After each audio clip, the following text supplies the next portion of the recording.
Hola Gustavo, buen día, ¿cómo estás? Sergio, qué gusto saludarte. De verdad que teníamos tiempo sin conversar, pero me agrada mucho volver a verte y bueno, compartir estos minutos que hemos venido compartiendo desde hace ya bastante tiempo con los análisis que hemos estado haciendo. ¿Cómo está México? A mí también me da mucho gusto verte, primero que nada, Gustavo, a gusto que tus proyectos sigan caminando exitosamente y bueno, un tiempito que nos damos nuevamente para retomar nuestra charla en una etapa final, apoyando esta conversación en torno a la nueva izquierda. ¿Cómo está México? Bueno, viviendo aquí una nueva etapa. Ha pasado el primer año de gobierno de la nueva presidenta, entonces está asentándose, está consolidándose. Las desgracias naturales traen temas a reflexión, el sistema de atención de desgracias, los fondos, si era, si no era, si era un modelo corrupto, si era corrupto porque no hubo nadie enjuiciado, etcétera. Volvemos a lo mismo. Y bueno, lo que se ve y es evidente que el destino del dinero del fondo pues se fue a otros lados que no fueron la atención de las víctimas en cuanto desapareció. Así de que ese tipo de bolsas fueron desapareciéndose, fueron diluyéndose en el sexenio pasado y es lo que hay ahora y bueno, vamos a ver cómo viene. Todavía no termina la etapa de eh, el clima que viene, huracanes y todo eso, todo está por terminar. Teóricamente vino el cordón de San Francisco, pero anoche hubo nuevamente lluvia y se avecina lluvia, entonces nuevos desafíos para el gobierno. Así de que vamos a ver cómo se puede enfrentar y también el Congreso también atendiendo su calendario normal, presupuestos, etcétera, la Corte que tomó ya posesión, los integrantes del Poder Judicial electo, cambios en la estructura, dimes y diretes, y bueno, es lo que hay. Así de que en este cambio de régimen que hemos estado analizando, es lo que tenemos ahora. Entonces, ¿cuál sería tu colofón desde el punto de vista de lo que pasó en Venezuela? Y bueno, un hito en la historia, en el cambio, inclusive en la lucha democrática, el Nobel La Corina. ¿Cómo la ves? Sí, bueno, primero mi saludo para mis hermanos y amigos mexicanos. Sí, he estado viendo las noticias y he visto que las lluvias han golpeado durísimo muchos estados de México y he visto imágenes que verdaderamente golpean, pues, porque produce siempre, da cosa ver cómo eh, alguna gente pierde lo poquito que tiene como consecuencia de una inundación, de un desbordamiento, de esos torrenciales aguaceros. Vi lo que pasó, por ejemplo, en Veracruz, donde vi que golpeó durísimo, en Ciudad de México también. Y obviamente, pues uno lamenta que estas cosas tengan que pasar y que casi siempre pasen, sobre todo en países de América Latina. Y con relación a lo que decías de los fondos que desaparecen, recordé que en Colombia hace poco hubo una denuncia también con lo que se llama la Unidad Nacional de Gestión de Riesgo, Mm. que es como la oficina a cargo de atender este tipo de situaciones, este tipo de tragedias, este tipo de eventualidades. En Colombia estalló un escándalo enorme que salpicó a Gustavo Petro, al presidente Petro, cuando se descubrió pues, que la Unidad Nacional para la Gestión de Desastres había sido permeada por la corrupción. Compraron unos carrotanques, ellos lo llaman carrotanques, que son las cisternas para cargar agua, y lo que tenían era un negocio allí sobreprecio. Los camiones terminaron costando 4 veces más de lo que por lo general vale un camión, y allí se enriquecieron, se robaron el dinero. Y todavía, por cierto, Colombia está esperando castigo para los principales responsables de eso, que por cierto son unos congresistas, porque la acusación se hizo contra un grupo de congresistas el presidente del Congreso, el presidente de la Cámara de Representantes y otro grupo de congresistas colombianos que se vieron salpicados por ese escándalo grandísimo de corrupción en Colombia. Uno de los tantos casos de corrupción en Colombia, porque en estos 3 años que lleva el presidente Gustavo Petro, se ha determinado que el gobierno de Petro ha superado con creces a cualquier otro gobierno en cuanto a corrupción. Una cosa increíble. Y esa pareciera ser, por cierto, Sergio, una característica de muchos gobiernos de izquierda. Muchos gobiernos de izquierda llegaron al poder prometiendo combatir la corrupción. En el caso de Venezuela, Hugo Chávez llegó al poder prometiendo combatir la corrupción, porque ciertamente antes de Chávez había mucha corrupción en Venezuela. Se denunciaron casos de corrupción muy sonados en los diferentes gobiernos, los gobiernos de Carlos Andrés Pérez, los gobiernos de Lucinchi, tanto socialdemócratas como demócratas cristianos. En el caso de los demócratas, de los socialdemócratas, se denunció corrupción en los dos gobiernos de Carlos Andrés Pérez, en el gobierno de Jaime Lucinchi, que fue un escándalo con el manejo de los dólares preferenciales, Mm. luego en el gobierno social cristiano de Luis Herrera, en los dos gobiernos social cristianos de Rafael Caldera, también hubo denuncias por aquí y por allá sobre temas de corrupción.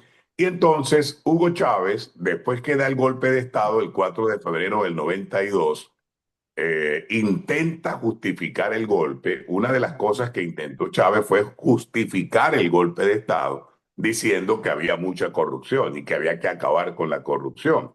Y como había tanta corrupción, él decidió dar un golpe de Estado supuestamente para acabar la corrupción. Eso fue el 4 de febrero del 92.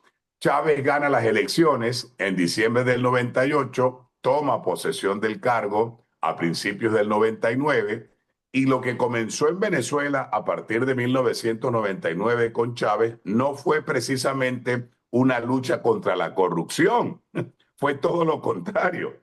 Se multiplicó la corrupción.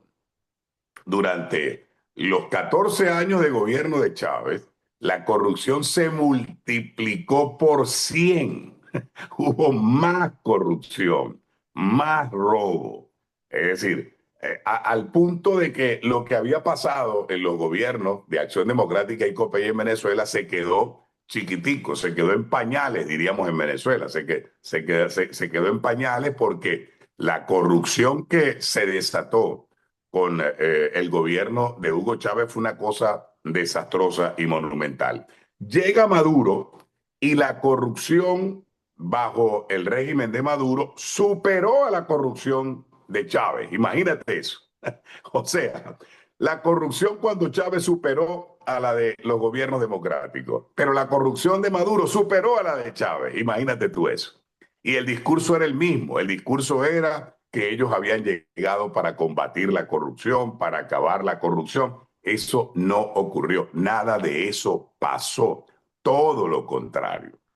En el gobierno de Maduro o en el régimen de Maduro, la corrupción se multiplicó por 1000.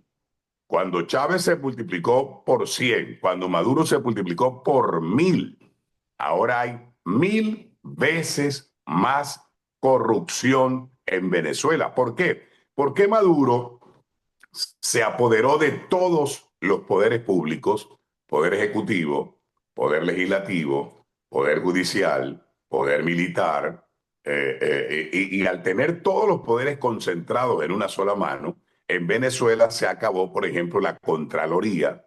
Mm. No hay Contraloría General de la República, o sea, existe como institución, pero no hace nada, no controla. Tenemos una Contraloría que no controla, una Contraloría que no fiscaliza, una Contraloría que no supervisa, que no investiga, que no hace nada. Se acabó lo que era la Contraloría General de la República, que era el órgano que se encargaba de revisar los contratos, las contrataciones públicas, las obras, la ejecución del presupuesto. ¿Por qué? Porque el poder siempre tiene que tener un contrapeso, un control. Tú no puedes tener a alguien que tenga poder y que nadie lo controle, que nadie lo supervise, que nadie lo esté monitoreando, chequeando. Bueno, en Venezuela no hay eso. En Venezuela la Contraloría dejó de hacer eso desde que estaba Hugo Chávez en el poder. Se acabó el trabajo de la Contraloría General de la República. Una de las cosas maravillosas que tenía la democracia cuando los gobiernos de Acción Democrática y COPEI era esto, Sergio. Cuando el presidente, había un acuerdo político, cuando el presidente era de Acción Democrática, el Contralor General de la República era copellano, o sea, era opositor.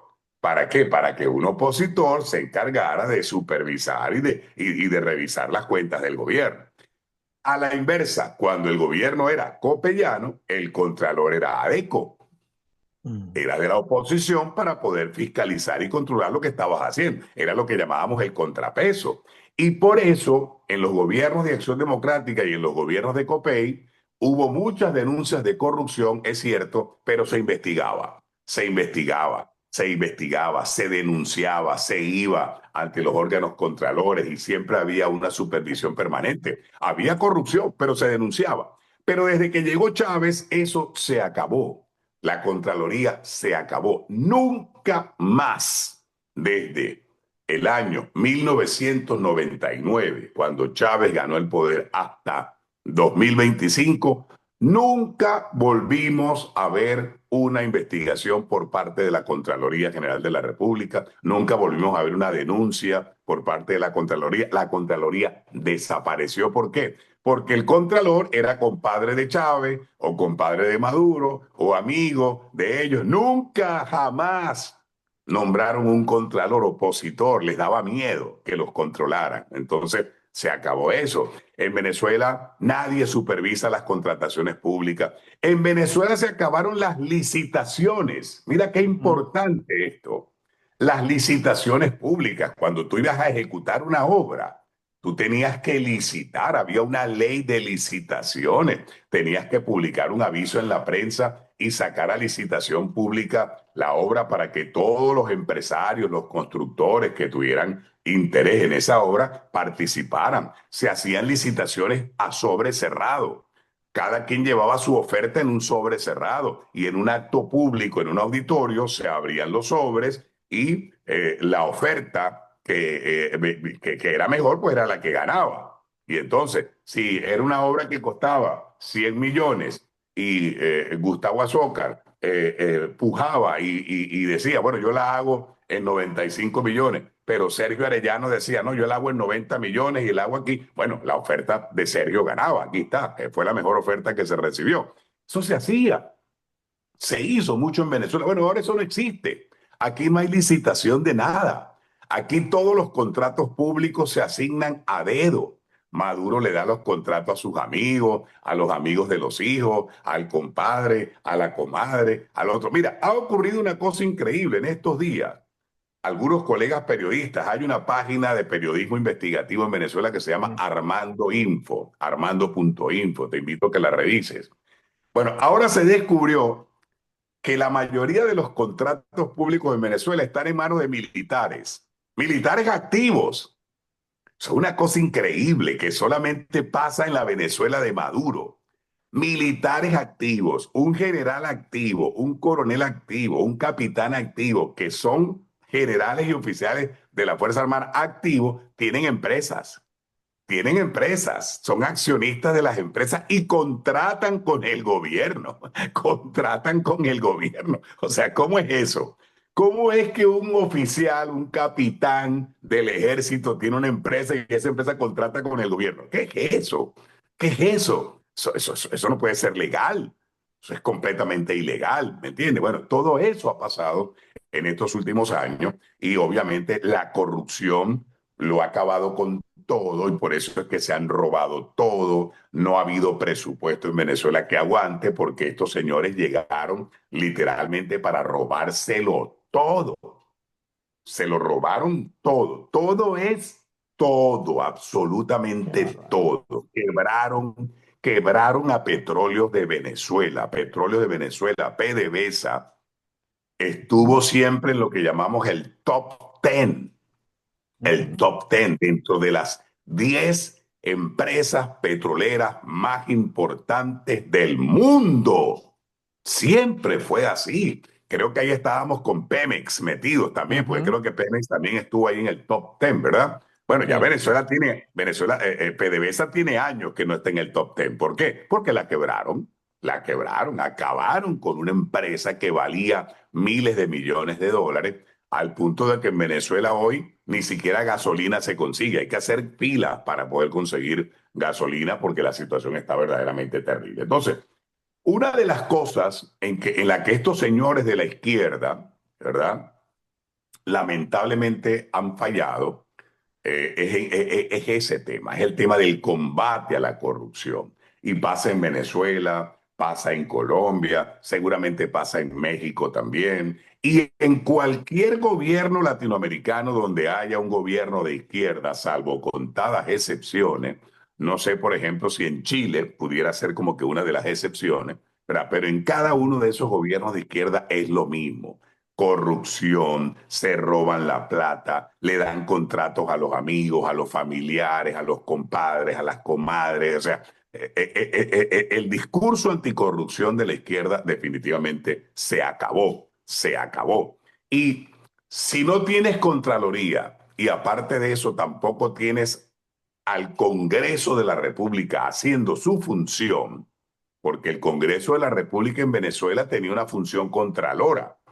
Había una comisión de Contraloría en el Congreso, lo que fue el Congreso antes de lo que es ahora. Ahora tenemos una Asamblea Nacional totalmente controlada por el chavismo madurismo, por supuesto, y seguramente hay una comisión de Contraloría, pero esa comisión de Contraloría no hace nada, no Ujú. investiga, no investiga la corrupción, no sanciona, no hace nada. ¿Por qué?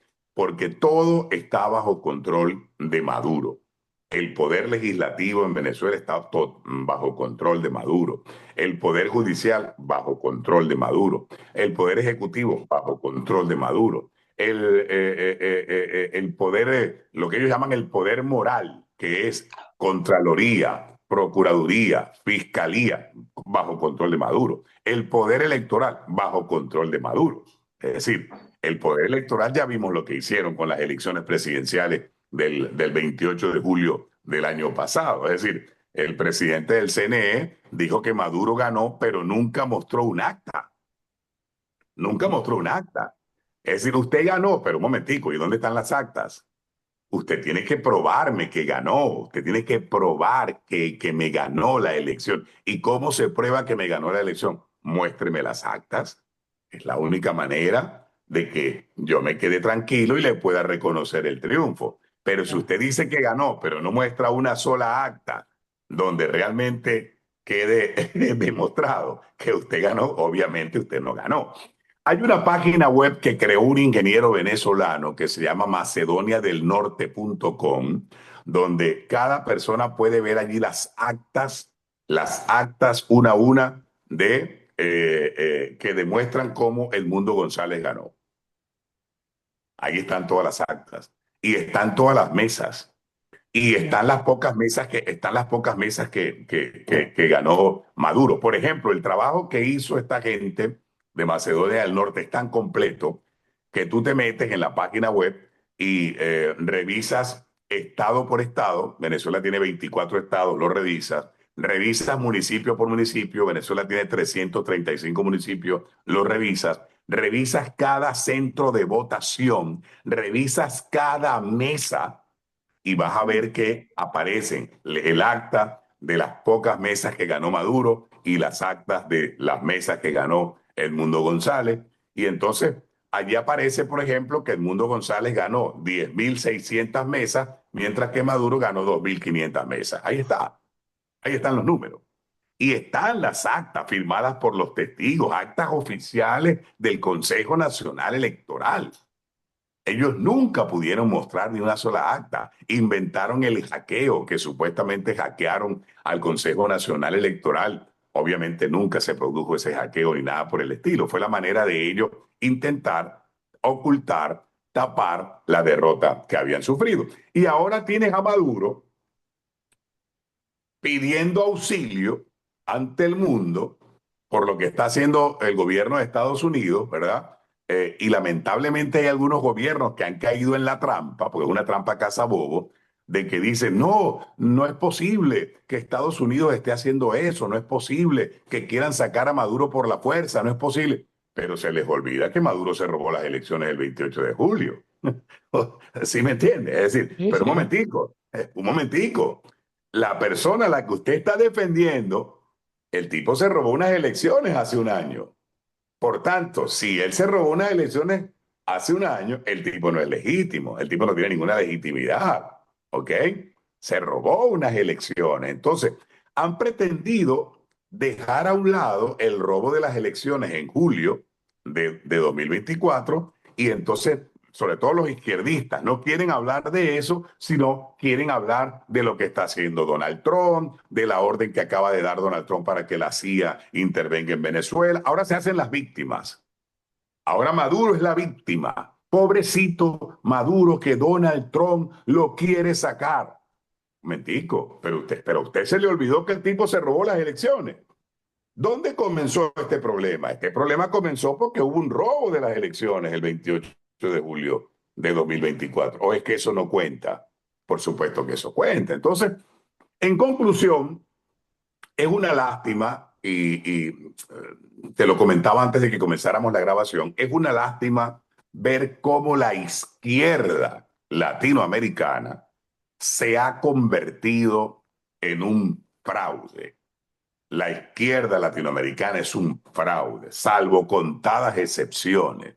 Tú lo que encuentras cuando revisas la izquierda en Venezuela, si es que eso puede llamarse izquierda, es un fraude, desastre. Mira lo que ha pasado en Venezuela.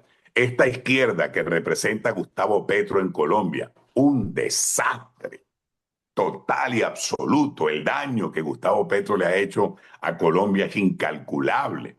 Colombia, en lugar de bajar la producción de cocaína, ha aumentado la producción de cocaína desde que está Petro. Petro tiene 3 años y Ujú. ha impuesto, Colombia tiene actualmente un récord en cultivo de hoja de coca y un récord en cuanto a producción de coca. Nunca antes visto por lo que Petro ha hecho, porque Petro no se ha dedicado a combatir los cultivos de cocaína, porque Petro dice que no, que eso ayuda a los campesinos y que él no puede ir contra los campesinos que cultivan la coca, etcétera, etcétera. Y él defiende eso, defiende los cultivos, defiende a los narcotraficantes, defiende a los delincuentes, defiende a los guerrilleros. Bueno, ahí está lo que está pasando en Colombia.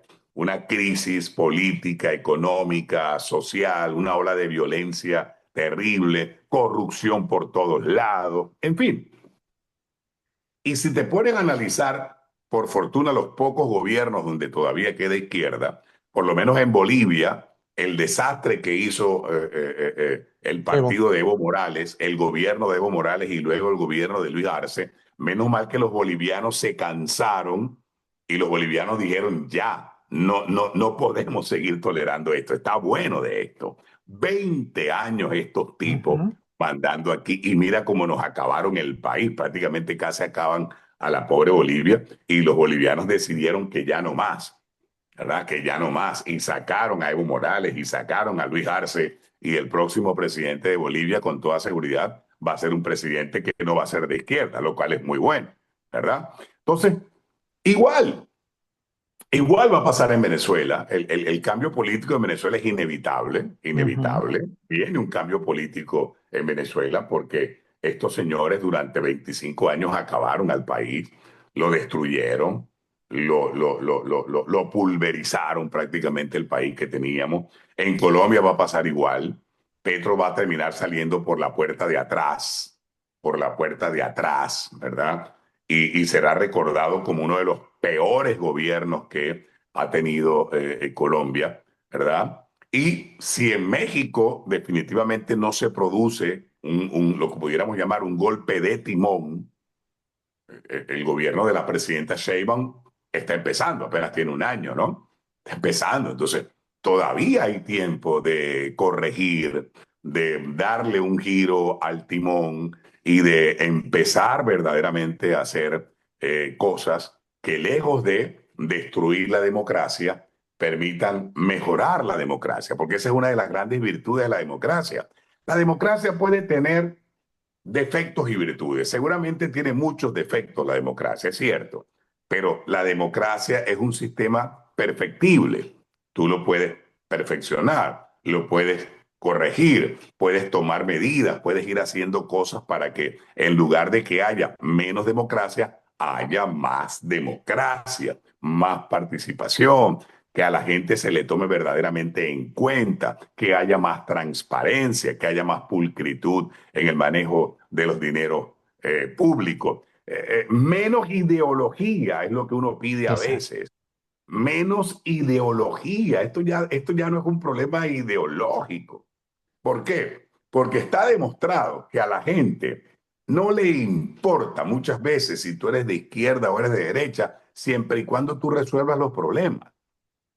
Si yo tengo un alcalde que es de izquierda, pero el alcalde es bueno administrando los recursos, es bueno gestionando, resuelve los problemas, recoge la basura, mejora el ornato, pavimenta las calles, arregla los servicios públicos, electricidad, agua, transporte y hace que la ciudad funcione, a la gente no le importa. La gente dice, no, puede ser de izquierda o derecha, pero mi ciudad está bonita, me gusta. Igual, un gobernador, si es de izquierda o de derecha, pero el Estado está pujando, la economía va para adelante, a la gente no le importa.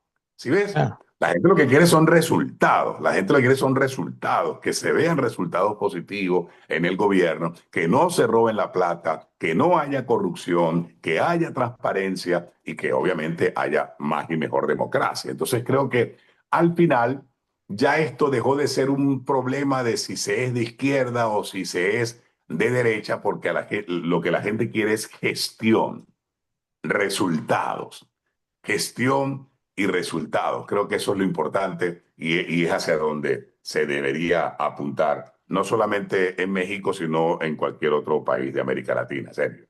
sí, claro, definitivamente a lo que aspiramos los ciudadanos es a tener unas mejores condiciones de vida, un lugar estable donde desarrollarnos, un lugar donde podamos nosotros convivir, donde puedan convivir nuestros hijos, las siguientes generaciones.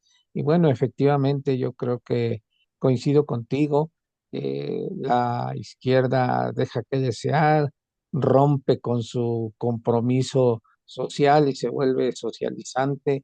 Y bueno, allá ellos, pues, retomando algún punto, hubo en estos días un llamado de parte del presidente Petro, llamando a la presidenta de México, camarada, compañeros de lucha, etcétera.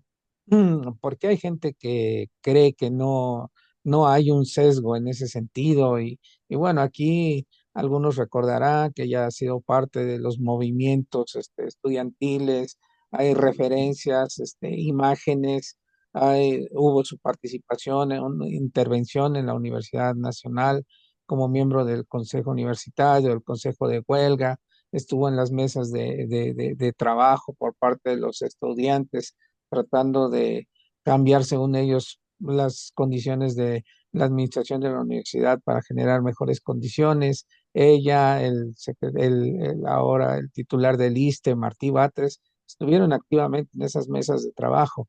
Alguien por ahí me dijo alguna vez que se reunían en torno a la universidad y en 1988, una elección diferente en México, en la que se empezaron a manifestar otras expresiones contrarias al PRI, decían la revolución ha llegado, ha iniciado y ahora ellos, muchos de estos actores, de esos jóvenes, hoy son actores en el gobierno y creyendo que ya ha llegado la revolución. El problema es hacia dónde va, porque lamentablemente hay coincidencias en lo que ha sucedido en Venezuela y en otros países con lo que está sucediendo en México, la cuestión del Congreso, de los órganos autónomos, el Poder Judicial, en la misma ruta está trazada y esperemos que no llegue ahí. Y bueno, y además los pueblos mantienen la lucha, los ciudadanos se mantienen activos. ¿Qué opinión te merece el premio Nobel para María Corina, Gustavo? Mira, yo creo que obviamente este premio Nobel a María Corina no solamente es un reconocimiento para ella, que está súper merecido por todo lo que ella ha hecho, no solo ahora, en muchos años, en los años de lucha que tiene María Corina, porque hay gente que cree que que lo que ha hecho María Corina es lo que se ha visto en los últimos 2, 3 años. No, hay un trabajo muy atrás, hay un trabajo muy atrás de María Corina con una organización no gubernamental que ella fundó, que se llama Súmate, que siempre apuntó hacia la transparencia en los procesos electorales en Venezuela. Y ese trabajo de Súmate, si la memoria no me falla, debe tener más de 20 años. 20 años de María Corina pidiendo transparencia en los procesos electorales, cambios en las leyes y en las normas electorales en Venezuela para justamente promover más democracia, más participación, más transparencia, que los procesos electorales pudieran ser perfectamente auditables, pulcros, inobjetables, que cuando alguien ganara, si fuera por un voto, no hubiese duda de que esa persona había ganado. Entonces, ella tiene un gran mérito y es que tiene, como te digo, más de 20 años en esa lucha por lo que ha sido la transparencia en los procesos electorales en Venezuela. Y obvio, de un tiempo para acá, pues se ha convertido, sobre todo después que ganó las elecciones primarias en el año 2022, se convirtió de manera definitiva en la principal líder de la oposición en Venezuela. La manera como condujo la campaña electoral que terminó ganando Edmundo González de una manera impecable. Y luego la forma como logró demostrar, que yo creo que es lo más importante de todo esto, sin minimizar lo que ha hecho, creo que una de las cosas más importantes que hizo María Corina fue poder comprobar, demostrar ante el mundo que Edmundo González había ganado las elecciones con ese proceso de recaudación de actas, de acopilamiento de actas y luego poder llevar esas actas ante la opinión pública para que todo el mundo pudiera corroborar y observar y comprobar que Edmundo González había ganado y que Nicolás Maduro había perdido las elecciones. Yo creo que ese fue el golpe definitivo políticamente hablando, el golpe mortal para el régimen de Nicolás Maduro fue justamente la demostración inequívoca de que Maduro había perdido las elecciones. Creo que eso terminó de desequilibrar el régimen de Maduro y le quitó la máscara, le quitó la careta ante el mundo y le dijo, este señor no gana elecciones, se la roba. Mm. Este señor no gana elecciones, se la roba. Y se las ha robado todas, desde 2013 para acá. Todas las elecciones se las robó. Entonces, en lo que le quitan la careta al régimen, obviamente ahí viene y ahí empieza la debacle del régimen.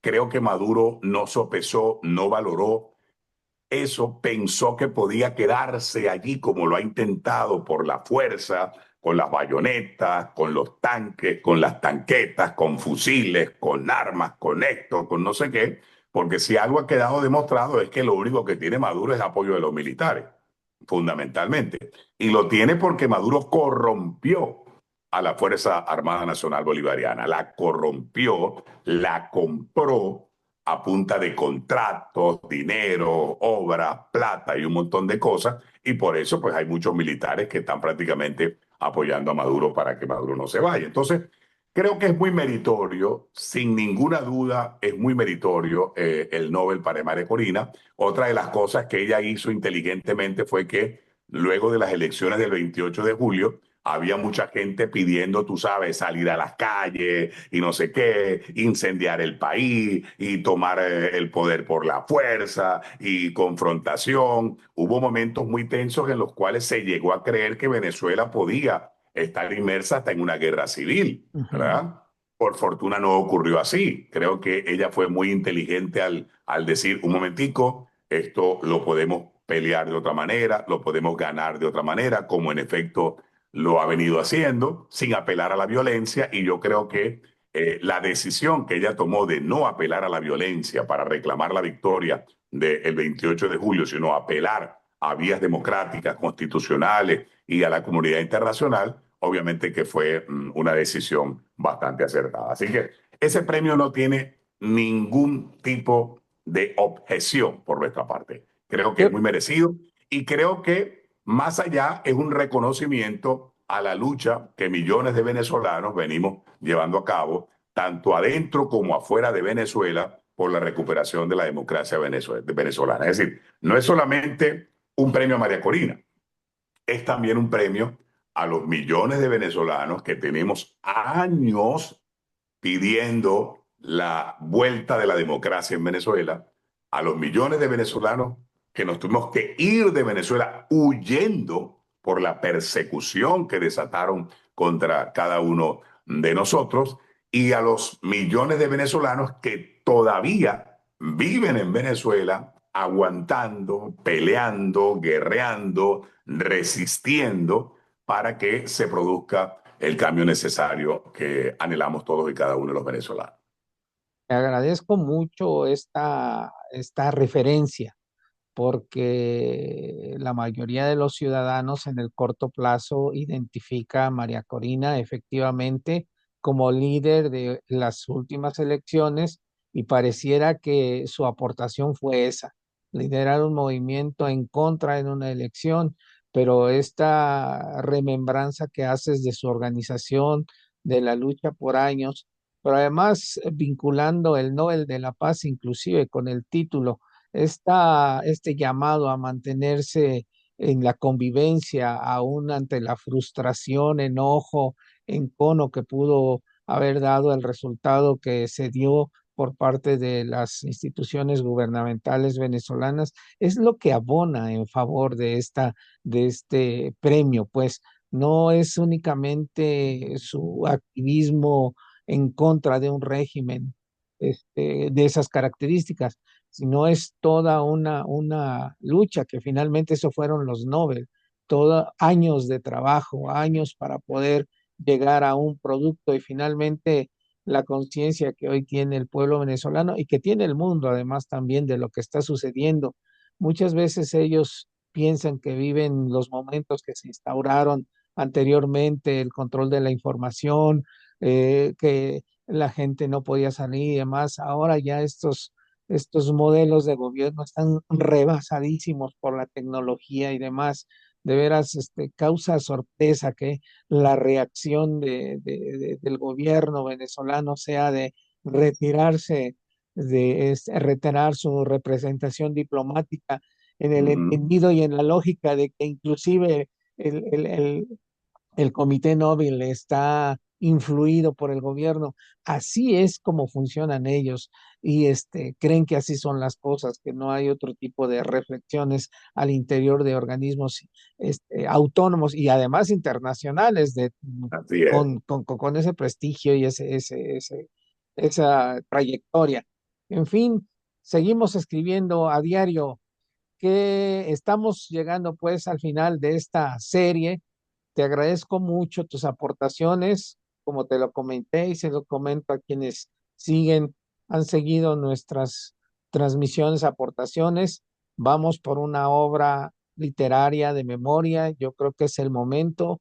Estoy muy sensible a esta situación de que hemos vivido momentos en nuestros países interesantes. Esta reflexión que haces inclusive de los gobiernos de Carlos Andrés, de Luchinsky, pues nosotros, algunos mexicanos, podemos hacer las reflexiones de la alternancia en México, el año 2006, el año 2000, el 6, el 12, el 18, el 24 y lo que estará por venir en el 30. Así de que muchísimas gracias, Gustavo. Un abrazo fuerte en la distancia, y seguramente nos estaremos viendo para otro tipo de reflexiones, otro tipo de temas que también vale la pena contar con tu experiencia, lo que estás viviendo, lo que estás escribiendo.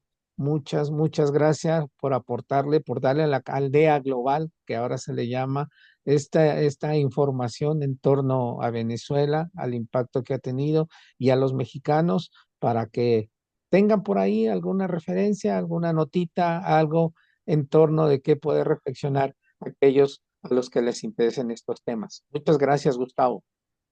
Sergio, gracias a ti, gracias por la invitación. De verdad que ha sido muy grato participar en esta serie de programas.